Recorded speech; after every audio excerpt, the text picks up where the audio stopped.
Hey guys, Aussie Fifa here, and with his 93 rated Team of the Tournament Hugo Lloris player review. This card was released as part of the Festival Football promo due to his performance for France in the World Cup. I was looking forward to using this card as Hugo Lloris is one of my favourite goalkeepers in the Premier League, but for me, his cards in FIFA have always underperformed. I also didn't get a chance to use his 89 card that was released earlier this year, as I didn't think the upgrade the card received from his normal gold card was worth the coins.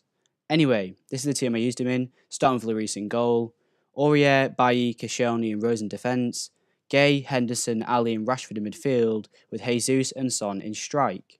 Lloris is 6'2" with the acrobatic save technique, he's left-footed and has a 1-star weak foot and 1-star skill moves. He's currently going for around 190k on the market, which is quite expensive at this point in the game.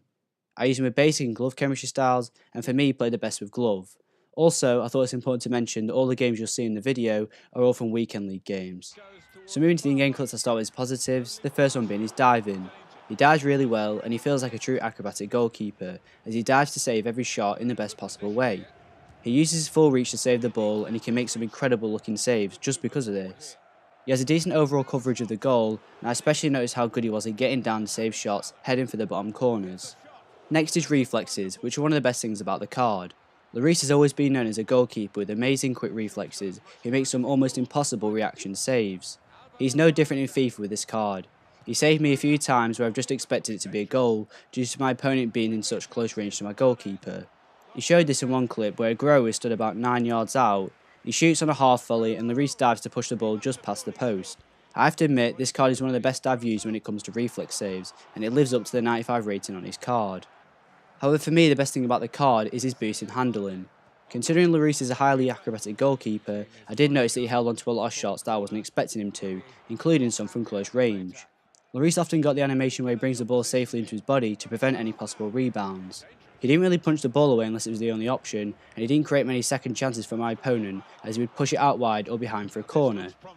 The next positive is his speed. 72 makes him one of the fastest goalkeepers in the game, and he's great at rushing out in all attacking situations. This showed best for me against crosses. He can come out and deal with the danger effectively as he quickly leaves his line to pick out the ball from the air.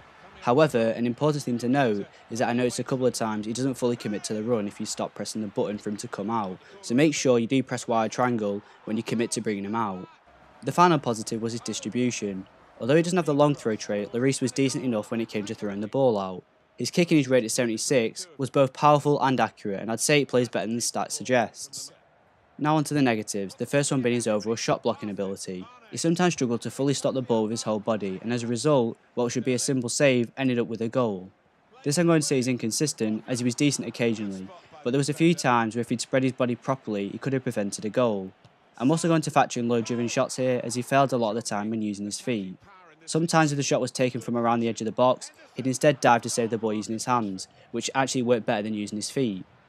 The next negative was his reach. With him being 6'2", I'd consider him just a little too short for this not to be an issue. There were some shots I faced where Lloris dived correctly, but he was still just unable to save the ball from going in the back of the net.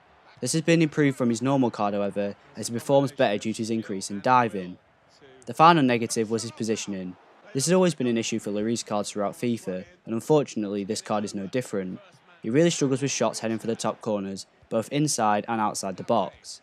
The goals I conceded from outside the box, I believe another keeper might have been able to save.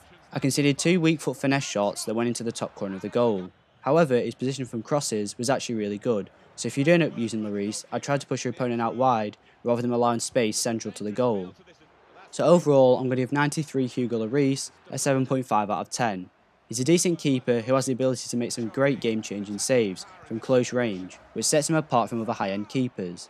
His handling combined with his diving also means that he can be trusted to hang on to a lot of shots, and he doesn't allow that many second chances. But for me, the main thing that lets this card down is his positioning. He stands too far off his line, and combining this with his height, it makes him weak against long shots. Thanks for watching. If you enjoyed the video, please leave a like and don't forget to subscribe. And to request any future content, please leave a comment in the comment section below, and I'll be sure to reply.